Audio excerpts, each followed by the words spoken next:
ki ƙara ɗaurawa an gaya miki mu bakin tsirai lillahi wa inna ilaihi raji'un mun yi zaman lillahi wa inna ilaihi raji'un hasbunallahu wa ni'mal wakeel a ɗakin Allah akwai wa'annan jama'ar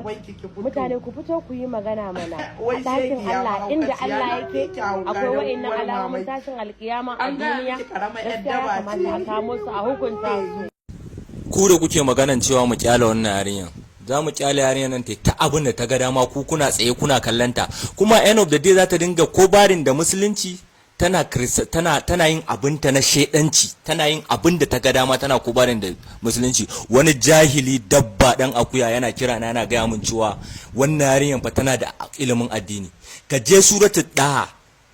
ka ji yanda waɗanda suka yi karatu suke yin wasa da karatun suke tashi ranar tashin alƙiyama suna cewa qala rabbi lima hashartani a ama wa qad kuntu basira. Allah yake ce musu qala kazalika atatka ayatina fa nasitaha. Ka je ka duba ka gani amma wai ku ba ku da hankali wai kuke wai magana cewa mu kyale su ba za mu kyale su ba in dai da a ce ba sa rufuwa da ilimin da addini da za mu kyale su. Sannan ki Hajira ya gashin waya yarinyar nan ke gashin waya ce don ubanki tana janki a jiki yarinyar nan he ta yi maɗugo da ke sannan hankalinki zai kwanta shegiya ma ce